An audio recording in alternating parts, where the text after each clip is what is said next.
வணக்கம். காரைக்கால் மாவட்டத்தில் குப்பை கிடங்கு மற்றும் மீன்பிடி துறைமுகத்தை கவர்னர் கைலாஷ்நாதன் நேரில் சென்று ஆய்வு மேற்கொண்டார். காரைக்கால் மீன்பிடி துறைமுகத்தை அதிகாரிகளுடன் கவர்னர் கைலாஷ்நாதன் ஆய்வு செய்தார். அப்பொழுது அமைச்சர் திருமுருகன், கலெக்டர் மணிகண்டன் ஆகியோர் மீனவர்கள் பாதுகாப்பு மற்றும் மத்திய மாநில அரசு திட்ட பணிகள் குறித்து விளக்கினர்.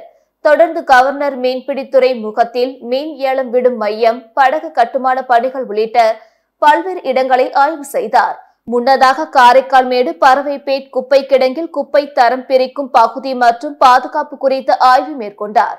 உடன் Puducherry governor சைலன் Nedunchezhiyan, senior SP Manish, மீன்வளம் மற்றும் மீனவர் நலத்துறை இயக்குநர் முகமது இஸ்மாயில் உள்ளிட்ட பலர் உடனிருந்தனர். புதுச்சேரி அரசு மருத்துவமனையில் போதிய படுக்கை வசதியின்றி நோயாளிகளை தரையில் படுக்க வைத்து சிகிச்சை அளிக்கும் வீடியோ சமூக வலைதளத்தில் பரவி வருகிறது. புதுச்சேரி நகர பகுதியில் இந்திரா காந்தி அரசு பொது மருத்துவமனை உள்ளது. இங்கு புதுச்சேரி மட்டுமின்றி தமிழகத்தின் பல்வேறு மாவட்டங்களில் உள்ளவர்களும் நாள்தோறும் சிகிச்சை பெற்று செல்கின்றனர். மேலும் நோயாளிகள் அதிக அளவில் வருவதன் காரணமாக போதிய படுக்கைகள் இல்லாமல் உள்ளது. இதன் காரணமாக நோயாளிகள் அதிக அளவில் வரும்போது அவர்களை தரையில் பாய் விரித்து சிகிச்சை அளித்து வருகின்றனர். இதேபோல் படுக்கை பற்றாக்குறை காரணமாக ஒரே படுக்கையில் இரு நோயாளிகளுக்கும் சிகிச்சை அளிக்கப்பட்டு வருகிறது. இந்நிலையில் படுக்கை பற்றாக்குறை காரணமாக நோயாளிகள் தரையில் படுக்க வைத்து சிகிச்சை அளிக்கும் வீடியோ சமூக வலைதளத்தில் பரவி வருகிறது. மேலும் அரசு மருத்துவமனையில் நோயாளிகளின் நலனை கருத்தில் கொண்டு தேவையான படுக்கை வசதிகளை செய்து தர வேண்டுமென பொதுமக்கள் கோரிக்கை விடுத்துள்ளனர். புதுச்சேரியில் ஆசை வார்த்தை கூறி மாணவி கடத்தி சென்ற பிரபல ரவுடியின் மகனை போக்சோ சட்டத்தின் கீழ் போலீசார் கைது செய்தனர். புதுச்சேரி வைத்திக்குப்பம் பகுதியை சேர்ந்த பிரபல ரவுடி ராஜராஜனின் முதல் மனைவியின் மகன் மாதேஷ். டிப்ளமோ படித்துள்ள இவர் கடந்த சில ஆண்டுகளுக்கு முன்பு சென்னையில் பிரியங்கா என்ற பெண்ணை காதலித்து திருமணம் செய்து கொண்டார். இந்த நிலையில் லாஸ்பேட்டில் உள்ள கராத்தே பயிற்சி மையத்தில் சேர்ந்த மாதேஷ் அங்கு வந்த கல்லூரி மாணவி காதலிப்பதாக ஆசை வார்த்தை கூறி கடந்த 22ஆம் தேதி கடத்தி சென்றார். இது தொடர்பாக மாணவியின் தந்தை அளித்த புகாரின் பேரில் லாஸ்பேட்டை போலீசார் வழக்கு பதிவு செய்து விசாரணை மேற்கொண்டனர். மேலும் மாதேஷின் மனைவி பிரியங்கா மற்றும் சைபர் கிரைம் போலீசார் உதவியுடன் திருப்பதியில் பதுங்கியிருந்த மாதேஷை கைது செய்த போலீசார் மாணவியை மீட்டு பெற்றோரிடம் ஒப்படைத்தனர். போலீசார் விசாரணையில் 5 மொழி சரளமாக பேசும் திறன் கொண்ட மாதேஷ் வேலை வாங்கி தருவதாக கூறி பலரிடம் ரூபாய் லட்சக்கணக்கில் மோசடி செய்ததும், இளம் பெண்களை ஆசை வார்த்தை கூறி மயக்கி பணம் பறித்ததும் தெரிய வந்தது. இதையடுத்து லாஸ்பேட்டை போலீசார் மாதேஷை நீதிமன்றத்தில் ஆஜர்படுத்தி காலப்பட்டு மத்திய சிறையில் அடைத்தனர். புதுச்சேரியில் கடந்த மாதம் பெய்த கனமழை வெள்ளத்தில் அடித்து செல்லப்பட்டு உயிரிழந்த நபரின் குடும்பத்திற்கு ரூபாய் 10 லட்சம் நிவாரண நிதிக்கான காசோலை முதல்வர் ரங்கசாமி வழங்கினார். புதுச்சேரி லாஸ்பேட்டை தொகுதிக்குட்பட்ட ஜீவானந்தபுரத்தை சேர்ந்த ஐயப்பன் என்பவர் கடந்த மாதம் பெய்த கனமழை வெள்ளத்தில் அடித்து செல்லப்பட்ட நிலையில் சடலமாக மீட்கப்பட்டார். இந்நிலையில் உயிரிழந்த ஐயப்பனின் குடும்பத்தினருக்கு கருணை தொகையாக முதலமைச்சர் நிவாரண நிதியில் இருந்து ரூபாய் 6 லட்சத்திற்கான காசோலையும், வருவாய் மற்றும் பேரிடர் மேலாண்மை துறையின் மூலம் வழங்கப்படும் நிவாரண தொகை ரூபாய் 4 லட்சத்திற்கான காசோலையும், மொத்தம் ரூபாய் 10 லட்சத்திற்கான காசோலை முதலமைச்சர் ரங்கசாமி இன்று சட்டப்பேரவையில் உள்ள முதலமைச்சர் அலுவலகத்தில் நேரில் வழங்கினார். அப்பொழுது தொகுதி சட்டமன்ற உறுப்பினர் வைத்தியநாதன் மற்றும் அதிகாரிகள் உடனிருந்தனர். புதுவையில் மின்கட்டண உயர்வை மறுபரிசீலனை செய்ய வேண்டுமென முன்னாள் சட்டமன்ற உறுப்பினர் சுவாமிநாதன் வலியுறுத்தியுள்ளார். இது தொடர்பாக அவர் வெளியிட்டுள்ள அறிக்கையில், குப்பை வரி, வீட்டு வரி போன்ற பல வரிகளால் மக்கள் அவதிப்பட்டு வரும் நிலையில் தற்பொழுது மின்கட்டண உயர்வு மேலும் அவர்களை பாதிப்படைய செய்யும். புதுவை மாநிலத்தில் சுமார் 1 லட்சத்துக்கும் மேற்பட்ட மக்கள் தனியார் நிறுவனங்களில் பணிபுரிந்து வருகின்றனர். பெரும்பான்மையான மக்கள் வாடகை வீட்டில் வசித்து வருகின்றனர். மாநிலத்தில் வேலையில்லா திண்டாட்டம் அதிகம் உள்ள நிலையில் ரூபாய் 10,000 மாதம் சம்பளம் வாங்கும் நடுத்தர குடும்பத்தினர் இன்று தங்களது குடும்பத்தை நடத்துவதற்கே மிகவும் சிரமமாக உள்ள நிலையில் அரசு கூடுதலாக சுமையாக மின் கட்டணத்தை உயர்த்தியுள்ளது. புதுச்சேரி மாநில அரசு பல்வேறு சிக்கன நடவடிக்கை மேற்கொண்டால் பணத்தை மிச்சப்படுத்தலாம். ஆனால் நிதி நிலையை காரணம் காட்டி தொடர்ந்து மின்சார கட்டணத்தை உயர்த்தி வருவது மக்களுக்கு அரசின் மீது மிகப்பெரிய கோபத்தை ஏற்படுத்தும். எனவே அரசு இதனை உணர்ந்து மறுபரிசீலனை செய்து மின்கட்டண உயர்வை ரத்து செய்ய வேண்டும். அல்லது மாற்று ஏற்பாடாக மாநில அரசு ஒரு குறிப்பிட்ட யூனிட்டுக்கு அரசு மானியமாக வழங்கி ஏழை மற்றும் நடுத்தர மக்களுடைய எண்ணங்களை பூர்த்தி செய்ய வேண்டும் என்று கூறியுள்ளார். திருபுவனை சட்டமன்ற தொகுதிக்குட்பட்ட சன்னியாசிக்குப்பம் மற்றும் சோரப்பட்டு ஆகிய பகுதிகளில் ரூபாய் 50 லட்சம் மதிப்பீட்டிலான 2 கிராம நிர்வாக அலுவலர் அலுவலகம் கட்டிடம் திறப்பு விழாவை பொதுப்பணித்துறை அமைச்சர் லட்சுமி நாராயணன் சட்டமன்ற உறுப்பினர் அங்காளன் தலைமையில் திறந்து வைக்கப்பட்டது. புதுச்சேரி மாநிலம் திருபுவனை சட்டமன்ற தொகுதிக்குட்பட்ட சன்னியாசிக்குப்பம் கிராம நிர்வாக அலுவலர் அலுவலகம் ரூபாய் 25 லட்சத்திலும், இதேபோல் சோரப்பட்டு கிராம நிர்வாக அலுவலர் அலுவலகம் ரூபாய் 25 லட்சத்திலும் கட்டி முடிக்கப்பட்டு திறப்பு விழா இன்று நடைபெற்றது. தலா ரூபாய் 25 லட்சம் மதிப்பீடு என மொத்தம் ரூபாய் 50 லட்சம் மதிப்பீட்டிலான கிராம நிர்வாக அலுவலர் அலுவலகம் கட்டிடங்களையும் பொதுப்பணித்துறை அமைச்சர் லட்சுமி நாராயணன் தலைமையில் திருபுவனை சட்டமன்ற தொகுதி உறுப்பினர் அங்காளன் முன்னிலையில் திறந்து வைக்கப்பட்டது. விழாவில் ஆட்சியர் குலந்துங்கன், துணை ஆட்சியர் சோமசேகர், அப்பாராவ் கொட்டாரு, தலைமை பொறியாளர் தீனதயாளன், கண்காணிப்பு பொறியாளர் வீரசெல்வம், சிறப்பு கட்டிட கோட்டம் 1 செயற்பொறியாளர் வாசு, உதவி பொறியாளர் ரவீந்திரன், இளநிலை பொறியாளர் சண்முகம், தாசில்தார் சேகர் மற்றும் ஒப்பந்ததாரர் பன்னீர்செல்வம் ஆகியோர் கலந்து கொண்டனர். மேலும் நிகழ்ச்சியில் தொகுதியின் முக்கிய பிரமுகர்களும் ஊர் பொதுமக்களும் சட்டமன்ற உறுப்பினரின் ஆதரவாளர்களும் திரளாக கலந்து கொண்டு விழாவினை சிறப்பித்தனர். இப்பணி புதுச்சேரி அரசு வருவாய்த்துறை மூலமாக புதுச்சேரி அரசு பொதுப்பணித்துறை சிறப்பு கட்டிடம் கோட்டம் 1 வாயிலாக 3 மாதத்தில் கட்டி முடிக்கப்பட்டது குறிப்பிடத்தக்கது. அரியாங்குப்பம் கொம்யூன் பஞ்சாயத்து ஊழியர் சங்கம் சார்பில் கண்டன ஆர்ப்பாட்டம் நடைபெற்றது. அரியாங்குப்பம் கொம்யூன் பஞ்சாயத்தில் நடைபெற்று வரும் நிர்வாக சீர்கேட்டை கண்டித்து அரியாங்குப்பம் கொம்யூன் பஞ்சாயத்து ஊழியர்கள் சங்கம் சார்பில் கண்டன ஆர்ப்பாட்டம் பிரம்மன் சதுக்கம் எதிரில் நடைபெற்றது. தலைவர் கந்தவேலு தலைமை தாங்கினார். அரசு ஊழியர்கள் சங்க மத்திய கூட்டமைப்பு பொதுச் செயலாளர் லட்சுமணசாமி சிறப்புரையாற்றினார். புதுச்சேரி நகராட்சி கணேசன், பத்ரீஸ், அரியாங்குப்பம் கொம்யூன் பஞ்சாயத்து ஊழியர்கள் சங்க செயலாளர் செடியன் ஆகியோர் கண்டன உரையாற்றினர். இதில் பணி இடமாற்றம் செய்யப்பட்ட பெண் துப்புரவு பணியாளர் மீண்டும் இதே இடத்தில் பணிபுரிவதை கண்டித்தும், பாலியல் சீண்டல் நடைபெற்றதாக விசாரணை நடத்தியதை கண்டித்தும் இந்த ஆர்ப்பாட்டம் நடைபெற்றது. புதுச்சேரி குருசுமார் நகர் பத்மினி தோட்டம் அன்னை வேளாங்கண்ணி மாதா ஆலயத்தின் திருத்தேர் விழாவின் கொடியேற்று விழா வெகு விமர்சையாக நடைபெற்றது. புதுவை குருசுமார் நகர் பத்மினி தோட்டம் பகுதியில் அன்னை வேளாங்கண்ணி மாதா ஆலயம் அமைந்துள்ளது. இந்த ஆலயத்தின் திருத்தேர் பெருவிழாவையொட்டி 48ஆம் ஆண்டு கொடியேற்று நடைபெற்றது. விழாவில் அந்தோணிசாமி பங்கு தந்தை கலந்து கொண்டு ஜெபமாலை பிரார்த்தனை செய்து கொடியேற்றி வைத்தார். தொடர்ந்து நடைபெற்ற சிறிய தேர்பவனியில் ஏராளமான கிறிஸ்தவர்கள் மற்றும் அப்பகுதி இளைஞர்கள், பொதுமக்கள் கலந்து கொண்டு மந்திர ஜெபம் ஓதியபடி சென்றனர். செப்டம்பர் 7ஆம் தேதி நடைபெறவுள்ள அன்னையின் பெரிய தேர்பவனியை தொடர்ந்து ஜெபமாலை விழா நடைபெற உள்ளதாகவும், செப்டம்பர் 8ஆம் தேதி கொடியிறக்கம் நடைபெறும் என்றும் ஆலய குழுவினர் சார்பில் தெரிவிக்கப்பட்டுள்ளது. மேலும் விழாவிற்கான ஏற்பாடுகளை ஆலயம் சார்பில் பல்வேறு கிறிஸ்தவர்கள் செய்து வருகின்றனர். புதுச்சேரியில் 4 வயது சிறுமிக்கு பாலியல் தொந்தரவு கொடுத்த கூலி தொழிலாளிக்கு 10 ஆண்டு சிறை தண்டனை விதித்து போக்சோ சிறப்பு நீதிமன்றம் தீர்ப்பளித்துள்ளது. புதுச்சேரி வில்லியனூர் மூர்த்தி நகரை சேர்ந்தவர் ஐயனார். கூலி தொழிலாளியான இவர் கடந்த 2018ஆம் ஆண்டு அதே பகுதியை சேர்ந்த 4 வயது சிறுமிக்கு பாலியல் தொந்தரவு அளித்ததாக சிறுமியின் பெற்றோர் வில்லியனூர் காவல் நிலையத்தில் புகார் அளித்தனர். இதனையடுத்து போக்சோ சட்டத்தின் கீழ் ஐயனாரை கைது செய்த போலீசார் நீதிமன்றத்தில் ஆஜர்படுத்தி காலப்பட்டு மத்திய சிறையில் அடைத்தனர். இந்த வழக்கு புதுச்சேரி போக்சோ சிறப்பு நீதிமன்றத்தில் நடந்து வந்த நிலையில் இன்று இறுதி விசாரணை நடந்தது. வழக்கை விசாரித்த நீதிபதி சுமதி குற்றம் சாட்டப்பட்ட ஐயனாருக்கு 10 ஆண்டு கடுங்காவல் சிறை தண்டனையும் ரூபாய் 10,000 அபராதம் விதித்து தீர்ப்பளித்தார். மேலும் பாதிக்கப்பட்ட சிறுமிக்கு ரூபாய் 4 லட்சம் இழப்பீடு வழங்க புதுவை அரசுக்கு உத்தரவிட்டார்.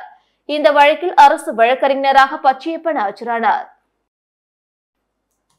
மக்கள் தலைவர் ஜே.கே. மூப்பனாரின் நினைவு தினத்தையொட்டி மரப்பாலம் சந்திப்பில் உள்ள அவரது சிலைக்கு சபாநாயகர் செல்வம், அமைச்சர்கள், சட்டமன்ற உறுப்பினர்கள் ஆகியோர் மாலை அணிவித்து மரியாதை செலுத்தினார்கள். மக்கள் தலைவர் ஜே.கே. மூப்பனாரின் நினைவு நாள் புதுச்சேரி அரசு சார்பில் இன்று அனுசரிக்கப்பட்டது.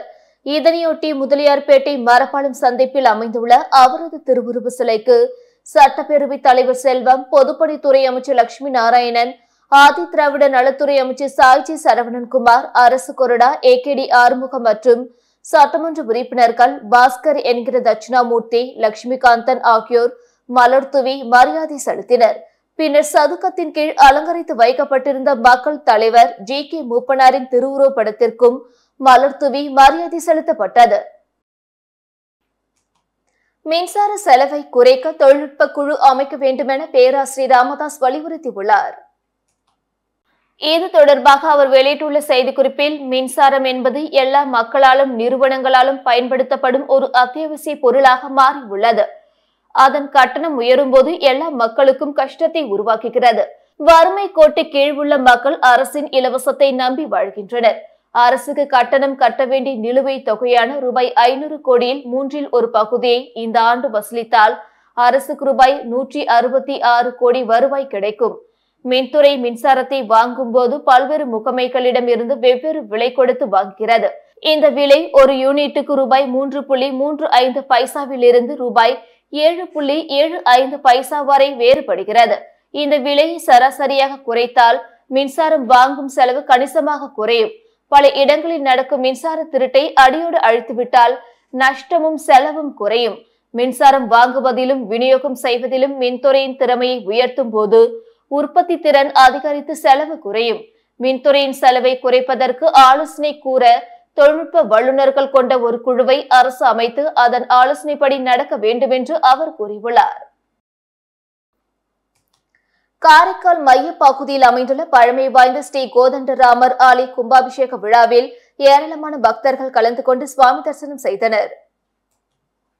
காரைக்கால் மாவட்டத்தின் மைய பகுதியில் அமைந்துள்ள பழமை வாய்ந்த ஸ்ரீ கோதண்டராமர் ஆலயத்திற்கு கும்பாபிஷேக விழா கடந்த 28ஆம் தேதி காலை விக்னேஸ்வர பூஜையும் முதல் கால யாகசாலை பூஜையுடன் துவங்கியது. முக்கிய நிகழ்வான இன்று 4ஆம் கால யாகசாலை பூஜை முடிவுற்று மகா பூர்ணாகிதி நடைபெற்றது. தொடர்ந்து மங்கள வாத்தியங்கள் முழங்க பட்டாச்சாரியர்கள் புனித நீர் அடங்கிய கலசங்களை சுமந்து ஆலயத்தை வலம் வந்து வேத மந்திரங்கள் முழங்க ஆலய விமானங்கள் மற்றும் மூலவர்களுக்கு புனித நீர் ஊற்றப்பட்டு கும்பாபிஷேகம் நடைபெற்றது. அதனைத் தொடர்ந்து மூலவர் கோதண்டராமருக்கு மகா அபிஷேகம் நடைபெற்று அதனைத் தொடர்ந்து மகா தீபார்த்தனை காண்பிக்கப்பட்டது. கும்பாபிஷேக விழாவில் அமைச்சர் திருமுருகன் உட்பட ஆயிரக்கணக்கான பக்தர்கள் கலந்து கொண்டு சாமி தரிசனம் செய்தனர். கலைஞர் மகளிர் உரிமை திட்டம் தொடங்கிய ஓராண்டில் 1.16 கோடி பெண்கள் மாதம் 1000 ரூபாய் வரை பெறுகின்றனர் என புதுச்சேரியில் நடைபெற்ற திருமண விழாவில் பங்கேற்ற தமிழக அமைச்சர் உதயநிதி ஸ்டாலின் தெரிவித்துள்ளார். புதுச்சேரியில் நடைபெற்ற திமுக நிர்வாகி திருமணத்தில் பங்கேற்ற பின் செய்தியாளர்களிடம் பேசிய தமிழக அமைச்சர் உதயநிதி ஸ்டாலின், தமிழகத்தில் மகளிர் கட்டணம் இல்லாமல் பேருந்தில் பயணிக்கலாம் என திட்டம் கொண்டு வந்ததன் மூலம் 3 ஆண்டுகளில் 520 கோடி முறை பயணம் நடந்துள்ளது. இதனால் மாதம் 1000 ரூபாய் வரை தமிழகத்தில் மகளிர் சேமிக்கின்றனர். பல திட்டங்களால் உயர்கல்வியில் சேருவோர் எண்ணிக்கை தமிழகத்தில் அதிகரித்து வருகிறது. காலை உணவு திட்டத்தில் 20 லட்சம் மாணவர்கள் தினமும் பயன்பெறுகின்றனர். கலைஞர் மகளிர் உரிமை திட்டம் தொடங்கிய ஓராண்டில் 1.16 கோடி பெண்கள் மாதம் 1000 ரூபாய் வரை பெறுகின்றனர். இந்தியாவிலே தமிழகத்தில் பணிக்கு செல்லும் பெண்கள் 42% உள்ளனர் என்றார். இந்நிகழ்வில் திராவிடர் கழக தலைவர் வீரமணி, விடுதலை சிறுத்தைகள் தலைவர் திருமாவளவன், அமைச்சர்கள் பொன்முடி, பன்னீர்செல்வம், கணேசன், புதுச்சேரி எதிர்க்கட்சித் தலைவர் சிவா உள்ளிட்ட பலர் பங்கேற்றனர். புதுச்சேரி பல்கலைக்கழகத்தில் PhD படிப்புக்கு விண்ணப்பிப்பதற்கான கால அவகாசம் வருகிற 7ஆம் தேதி வரை நீட்டிக்கப்பட்டுள்ளது. இதுகுறித்து புதுச்சேரி பல்கலைக்கழகத்தின் மக்கள் தொடர்பு அலுவலர் நந்தகிஷோர் வெளியிட்டுள்ள செய்திக்குறிப்பில், புதுச்சேரி பல்கலைக்கழகத்தில் 2024 முதல் 2025 கல்வியாண்டு PhD மாணவர் சேர்க்கைக்கு ஆன்லைனில் விண்ணப்பங்களை சமர்ப்பிப்பதற்கான கடைசி நாள் வருகிற செப்டம்பர் 7ஆம் தேதி வரை நீட்டிக்கப்பட்டுள்ளது. முன்னதாக பதிவு செய்து முடிக்க முடியாத அனைத்து விண்ணப்பதாரர்களுக்கும், புதிதாக விண்ணப்பிக்க விரும்பும் விண்ணப்பதாரர்களுக்கும் இந்த வாய்ப்பு வழங்கப்படுகிறது. PhD படிக்க விரும்பும் மாணவர்கள் www.pandiuni@education.in என்ற இணையதளத்தில் விண்ணப்பிக்கலாம். மாணவர்கள் விண்ணப்பிப்பதற்கு முன் PhD படிப்புக்கான தகுதி தேவைகளை சரிபார்க்குமாறு அறிவுறுத்தப்படுகிறார்கள். PhD பற்றி விவரங்கள் பல்கலைக்கழக துறைகள் மற்றும் அதனுடன் இணைந்த கல்வி நிறுவனங்களில் வழங்கப்படும் PhD படிப்புகள் உள்ளிட்ட விவரங்கள் பல்கலைக்கழக இணையதளத்தில் உள்ளன. சமீபத்தில் புதிய தகவல்களுக்கு விண்ணப்பதாரர்கள் பல்கலைக்கழக இணையதளத்தை தவறாமல் பார்க்குமாறு அறிவுறுத்தப்படுகிறார்கள் என்று அவர் கூறியுள்ளார். அரியாங்குப்பம் ராதாகிருஷ்ண நகர் செட்டிக்குளம் அருகே எழுந்தருளியுள்ள ஸ்ரீ நாகமுத்து மாரியம்மன் ஆலய 32ஆம் ஆண்டு விழாவை முன்னிட்டு கொடியேற்ற நிகழ்ச்சி நடைபெற்றது. அரியாங்குப்பம் ராதாகிருஷ்ண நகர் செட்டிக்குளம் அருகில் எழுந்தருளி உள்ள அருள்மிகு ஸ்ரீ நாகமுத்து மாரியம்மன் ஆலய 32ஆம் ஆண்டு விழா மற்றும் தேர் உற்சவத்தினை முன்னிட்டு இவ்வாலயத்தின் கொடியேற்று நிகழ்ச்சி நடைபெற்றது. முன்னதாக நேற்று காலை சங்கராபரணி நதிக்கரையில் இருந்து புனித நீர் திரட்டி சக்தி கரகம் ஜோடிக்கப்பட்டு கரக வீதி உலா நடைபெற்றது. தொடர்ந்து இவ்வாலயத்தின் அம்மனுக்கு சிறப்பு அபிஷேக ஆராதனைகளுடன் சாகை வார்த்தல் நிகழ்ச்சி நடைபெற்றது. அதனைத் தொடர்ந்து இரவு இவ்வாலயத்தில் சிறப்பு பூஜைகள் நடைபெற்று கொடி ஏற்றப்பட்டு தீபார்த்தனை காண்பிக்கப்பட்டது. தொடர்ந்து அம்மன் யானை வாகத்தில் சுவாமி திருவிதி விழா நடைபெற்றது. இதில் ஏராளமான பக்தர்கள் கலந்து கொண்டு சுவாமி தரிசனம் செய்து வழிபட்டனர். இந்நிகழ்ச்சிக்கான ஏற்பாடுகளை ஆலய நிர்வாகி ரகுநாதன், ஆலய விழா குழுவினர், பொதுமக்கள் இணைந்து செய்திருந்தனர். நூதன முறையில் 6 பேரிடம் ரூபாய் 4.38 லட்சத்தை மோசடி கும்பல் பறித்துள்ளது குறித்து புதுச்சேரி சைபர் கிரைம் போலீசார் விசாரணை நடத்தி வருகின்றனர். புதுச்சேரி பெருமாள் கோயில் வீதியை சேர்ந்த லட்சுமணன் சூர்யா என்பவரை மர்ம நபர் வாட்ஸ்அப்பில் உள்ள பங்கு சந்தை குரூப்பில் இணைத்துள்ளார். இதில் பங்கு சந்தையில் பணம் சம்பாதிப்பது குறித்து கூறியுள்ளார். இதை நம்பி லட்சுமணன் மர்ம நபர் கூறிய லிங்கில் ரூபாய் 1.88 லட்சத்தை முதலீடு செய்துள்ளார். அதில் கிடைத்த லாபத்தை லட்சுமணன் சூர்யாவால் எடுக்க முடியவில்லை. அதன் பிறகு அவர் மோசடி கும்பலிடம் ஏமாந்தது தெரிய வந்தது. இதே போன்று வீமன் நகரை சேர்ந்த மீனாட்சி என்பவரை மர்ம நபர் தொடர்பு கொண்டு டெல்லி விமான நிலைய சுங்க அதிகாரி பேசுவதாக கூறியுள்ளார். அப்பொழுது தங்களுக்கு வந்துள்ள பார்சலை பெற அனுமதி கட்டணம் செலுத்த வேண்டும் என கூறியுள்ளார். இதை நம்பி மீனாட்சி ரூபாய் 1.75 லட்சத்தை கட்டி மோசடி கும்பலிடம் ஏமாந்துள்ளார். திருக்கனூர் பகுதியை சேர்ந்த திருமுருகன் ரூபாய் 21,000, கார்த்திக் ராஜா என்பவர் ரூபாய் 26,000, திப்ராயப்பேட் பகுதியை சேர்ந்த பரத் ரூபாய் 11,000 என மோசடி கும்பலிடம் ரூபாய் 4.38 லட்சம் இழந்துள்ளனர். இதில் பாதிக்கப்பட்டவர்கள் தனித்தனியாக புதுச்சேரி சைபர் கிரைம் காவல் நிலையத்தில் புகார் அளித்தனர். அதன் பேரில் போலீசார் வழக்கு பதிந்து விசாரணை நடத்தி வருகின்றனர். இத்துடன் செய்திகள் நிறைவடைந்தன. வணக்கம்.